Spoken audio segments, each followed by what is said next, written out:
Marlène et Jean-Claude sommes très heureux de te présenter une émission très spéciale afin de comprendre les faits d'actualité. Merci pour ta fidélité.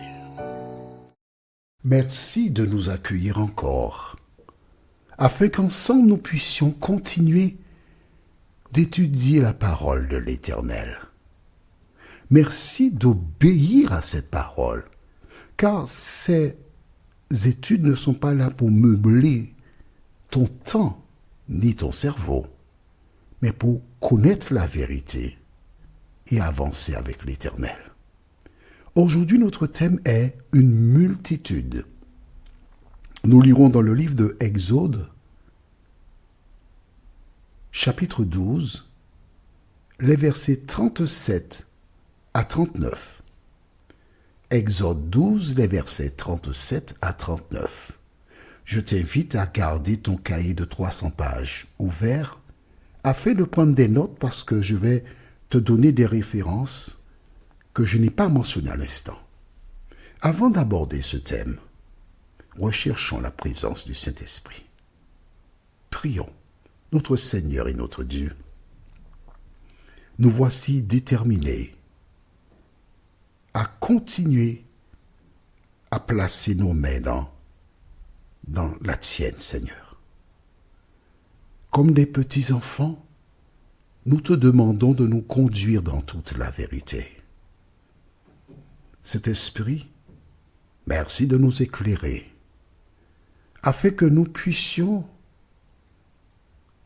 obéir. Nous t'avons prié au nom de Jésus et pour ta gloire éternelle. Amen. Notre thème, c'est une multitude. Je t'ai expliqué récemment que dans chaque maison, il y avait des cris, des pleurs, des gens qui essayaient de réanimer les morts, des gens qui ont été surpris parce que les premiers-nés étaient en santé, en forme, et soudain maintenant ils sont là, morts. Les parents ne comprennent pas. Ils crient, ils pleurent, quoi de plus naturel? Toutes les fois qu'il y a mort, cela peine. Mais dans chaque maison, il y avait des cris. Dans chaque maison, il y avait des morts. Et une fois que Pharaon a compris la situation, il a fait appeler Moïse, il lui a dit, partez, allez, dehors. C'est tout juste s'il n'y a pas donné coup de pied. Et quand Moïse a laissé le palais de Pharaon, en sortant, il avait certainement déjà donné des éléments à des personnes qui commençaient à crier. L'heure du départ est arrivée, nous partons. En un instant, toutes les portes se sont ouvertes. Comme par enchantement, parce que les gens attendaient ce moment-là. Il n'y avait pas besoin d'une organisation. Et Moïse en tête, Aaron et le peuple a commencé à le suivre, laissant l'Égypte, tournant le dos à ces tortionnaires et avançant par la foi vers ce que Dieu avait promis, une terre où coule le lait et le miel. C'est terminé. Dieu avait tenu sa parole. Mais il y a quelque chose que nous devons retenir. Dieu avait dit à Abraham, puis devenu Abraham, à la 4e génération, je les ferai sortir, le peuple d'Israël. Sauf que, quand ils sortent d'Égypte, il y a quelque chose qui intrigue, qui interpelle. Nous lisons dans Exode chapitre 12, versets 37 à 39. Les enfants d'Israël partirent de Ramsès pour Sukkot, au nombre d'environ 600 000 hommes de pied. On parle de guerriers, d'accord? Sans les enfants. Alors tu sais, en principe, quand tu as un homme, tu as au moins 5 femmes. parce que les femmes sont plus nombreuses que les hommes. Le peuple emporta... Non, pardon. Je reprends, d'accord? Excuse-moi, je reprends. Je lis à partir du verset 37. Les enfants d'Israël partirent de Ramsès pour Sukkot au nombre d'environ 600 000 hommes de pied, sans les enfants. Une multitude de gens de toute espèce montèrent avec eux. Ils avaient aussi des troupeaux considérables de brebis et de bœufs. On s'arrête ici. Qu'est-ce qui se passe là? Dieu avait dit qu'il allait délivrer Israël. On est d'accord? Bien. Mais la Bible déclare ici une multitude, c'est-à-dire beaucoup de personnes qui n'étaient pas des Juifs, de toute espèce, partir avec Israël. Tu avais déjà vu ça? Pas encore? Laisse-moi t'expliquer. Lisons dans le livre de Exode chapitre 10.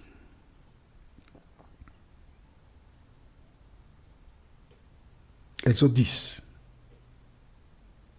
Tu as trouvé? Et nous allons lire à partir du verset 8.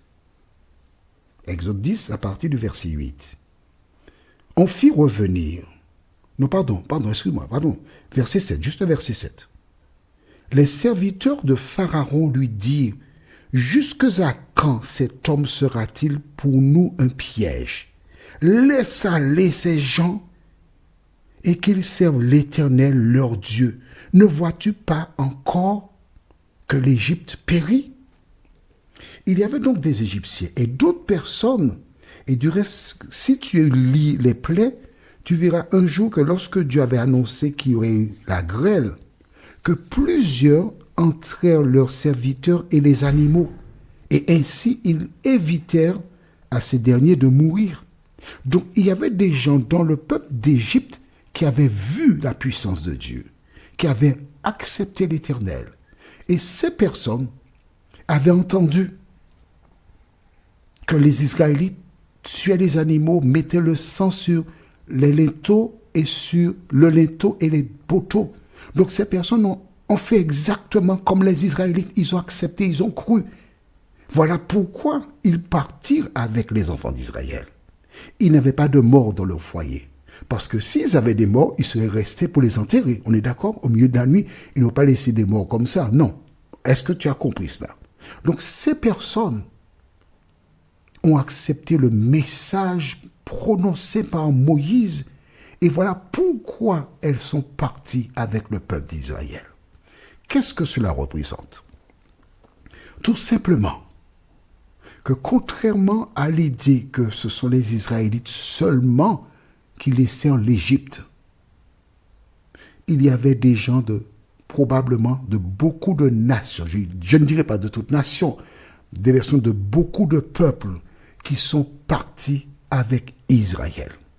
Nous concluons donc que le peuple d'Israël se compose d'Israélites, mais aussi de personnes qui ne sont pas des Hébreux, mais qui ont reconnu que le Dieu d'Israël était l'unique, le vrai, et ils ont accepté ce Dieu et ils sont partis avec les Israélites. Est-ce que c'est clair pour toi? Je reprends? D'accord. Les personnes qui laissèrent l'Égypte, qui sont-elles? On va lire à nouveau dans le livre de Exode chapitre 12, d'accord? Verset 38. Déclare: une multitude, ça veut dire beaucoup de personnes, oui, une multitude de gens de toute espèce montèrent avec eux. Ils avaient aussi des troupeaux considérables de brebis et de bœufs. On s'arrête là, d'accord? Donc une multitude de personnes, elles ont accepté le message que Dieu donna à Moïse. Plus tard, il y a une référence écrite dans ton cahier. Jean 3, verset 16. Jean 3, verset 16. C'est bon? Déclare: car Dieu a tant aimé le monde qu'il a donné son Fils unique, afin que quiconque croit en lui ne périsse point, mais qu'il ait la vie éternelle.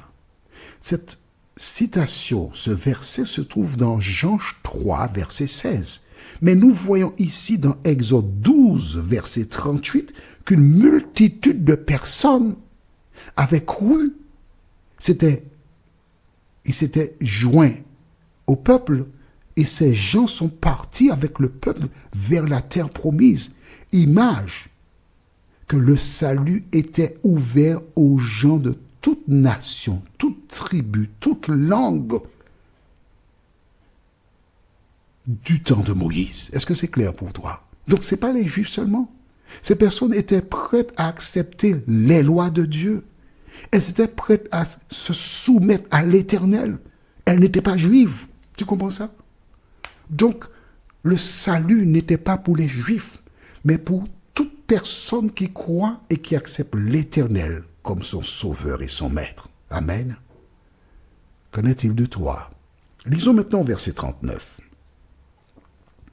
Ils firent des gâteaux cuits sans levain, avec la pâte qu'ils avaient emportée d'Égypte et qui n'était pas levée, car ils avaient été chassés d'Égypte sans pouvoir tarder et sans prendre des provisions avec eux. Ils sont partis.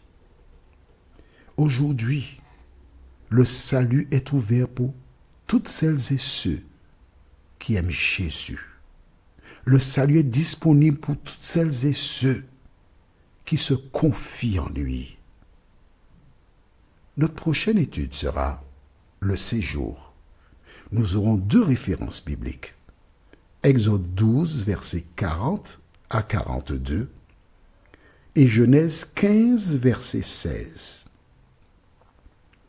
Genèse 12, versets 40 à 42 et Genèse 15, verset 16.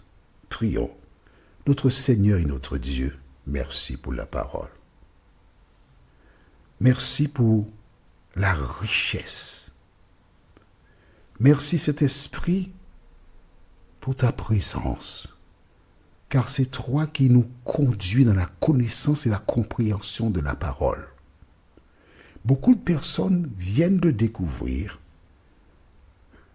que toutes celles et ceux qui laissèrent l'Égypte n'étaient pas des Hébreux, mais il y avait aussi des personnes d'autres nationalités qui ont vu, qui ont cru et qui n'ont pas hésité d'accepter l'Éternel comme Dieu.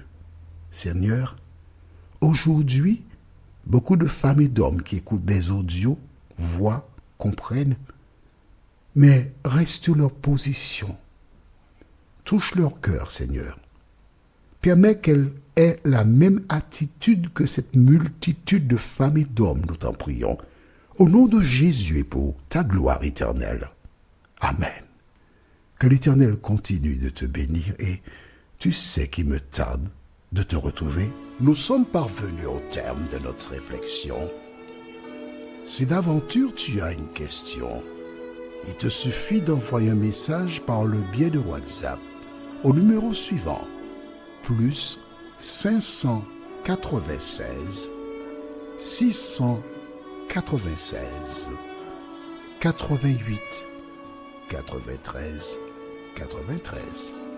Et alors Jean-Claude, moi, je me ferai un réel plaisir de répondre à ta question.